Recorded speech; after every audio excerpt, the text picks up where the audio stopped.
আজ ধন্যবাদ জানাবো তাদের যারা আমার ভিডিওগুলো রেগুলার দেখো আর কমেন্ট করে আমাকে বলেছো যে আমি ভালোই রান্নাবান্না করতে পারি।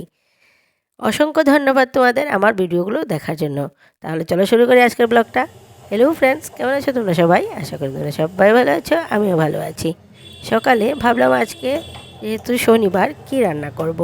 সেই তো পনির আর সয়াবিন আর ডাল সেইগুলোই রান্না করে থাকি, কিন্তু আজকে ভাবলাম একটু আলাদা কিছু করি। তারপর ভাবলাম ঘরে দুধ আছে, দুধগুলো আজকে একটু ছানা করে তারপর তরকারি করব। তারপর এটাকে আমি দুধটাকে ছানা করে নিলাম প্রথমে। তারপর ঘরে ছিল চাল কুমড়ো, আমার হাজব্যান্ড সেই দিন বাজারের সাথে চাল কুমড়ো এনেছে। বলেছিল যে চাল কুমড়ো দিয়ে কিছু একটা আইটেম করবে। চাল কুমড়ো দিয়ে শুক্তা ঘন্ট এগুলো তো আমরা খেয়েই থাকি, কিন্তু ভাবলাম আজকে একটু আলাদা কিছু করি।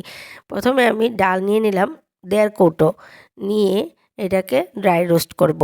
তেল দিয়েও ভাজা করা যায়, কিন্তু আমি ড্রাই রোস্ট করে নিলাম। করে আমি একটু প্রেসার কুকারে 2টো সিটি দিয়ে নিলাম। তা না হলে কখনো কখনো মুগ ডালটা ফুটতে অনেক সময় লেগে যায়। তারপর এদিকে চাল কুমড়োটা কেটে সেদ্ধ ডাল আর চাল কুমড়োটা মিক্স করে আমি একটু নুন আর কাঁচা লঙ্কা দিয়ে হলুদ দিয়ে এটাকে ঢাকা দিয়ে দেব, যাতে চাল কুমড়োটা গলে যায়। এইদিকে চাল কুমড়ো আর ডালটা সেদ্ধ হতে থাকবে, আর আমি এদিকে কিছু ওর প্রয়োজনীয় জিনিসপত্রগুলো রেডি করে নেব। যেমন আমার একটু নারকেল কুড়া লাগবে, তাই নারকেলটা আমি ভেঙে এটাকে সামান্য একটুখানি কুড়িয়ে নেব। বেশি পরিমাণেও দেওয়া যায়, যারা বেশি পছন্দ করো নারকেল তরকারিতে তারা একটু বেশি করে দিতে পারো, আমি একটু কম করে দেব। আর এইদিকে রেডি করব একটু আদা বাটা আর একটু জিরে বাটা, এই দুটোকে আমি পেস্ট করে রাখবো। আর এদিকে নারকেলটাকেও আমি কুড়িয়ে নেব।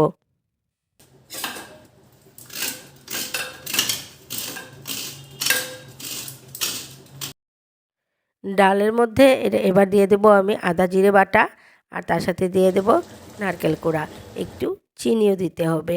তাহলে এবার হয়ে এসেছে, এটা ভালো করে নাড়াচাড়া করে এবার এটাকে নামিয়ে নেব। আর নামানোর পর আমি এটাতে কিশমিশ দিয়েছিলাম, আগেই দেওয়া যেতে পারে। প্রথমে আমি খুঁজে পাচ্ছিলাম না কিশমিশটা কোথায় রেখেছি, তাই আমি পরে দিয়েছি। খুবই ভালো হয়েছিল খেতে, এটাতে যে আদা বাটার গন্ধটা ছিল খুব ভালো লেগেছিল।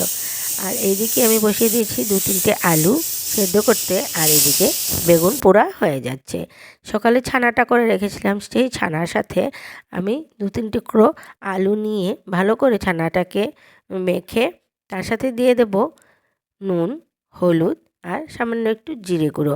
ভালো করে মেখে আমি দুটোকে একসাথে তার সাথে দিয়ে দেবো বাইন্ডিংয়ের জন্য 2 চামচ ময়দা। ভালো করে মেখে এটাকে কোপ্তার আকারে আমি গড়ে নেব। তারপর এটাকে ভালো করে লাল লাল করে এপিট ওপিট করে কোপ্তাগুলোকে ভাজতে হবে। ভালো করে লাল করে ভাজলেই এটার একটা টেস্ট আলাদা হয়, খুব ভালো লাগে খেতে। এই আইটেমটা আমার মেয়েরা খুবই পছন্দ করে। আমরা এই বাড়িতে আসার পর থেকে এই আইটেমটা করা হয়নি। আগে আমি যেখানে থাকতাম প্রতিদিন গোয়ালা দুধ দিয়ে যেত 1 লিটার করে, তাই দুধ কিছু না কিছু বেঁচেই যেত। 2-3 দিনের দুধ বেঁচে গেলে তারপর আমি এই আইটেমটা করে নিতাম, কিন্তু এখন আর করা হয় না। সাদা জিরে ফোড়ন দিয়ে তেলে আমি সেদ্ধ করা আরও 2-3টি করে আলুকে নুন হলুদ মেখে ভালো করে কষিয়ে নিলাম। তার সাথে দিয়ে দিলাম জিরে গুঁড়ো আর লঙ্কার গুঁড়ো পেস্ট। আর এবার ঝোলটা ফুটে এসেছে, আলুটা তো আমার আগে সেদ্ধ করা ছিল, তাই আমি এটাতে দিয়ে দিলাম। ঝোলটা ফোটার পরে দিতে হবে, তা না হলে কোপ্তাগুলো ভেঙে যাবে। তার সাথে কসুরি মেথি দিলাম, 2-3টে উপর থেকে ধনেপাতা দিয়ে আমি এবার এটাকে নামিয়ে নিলাম। তাহলে আজকে আমার রান্নাবান্নাগুলো কেমন লাগলো তোমরা আমাকে অবশ্যই একটা কমেন্ট করে জানিও। তাহলে আজকের মতো এইটুকুই, টাটা বাই, দেখা হচ্ছে আবার নেক্সট কোনো ব্লগে।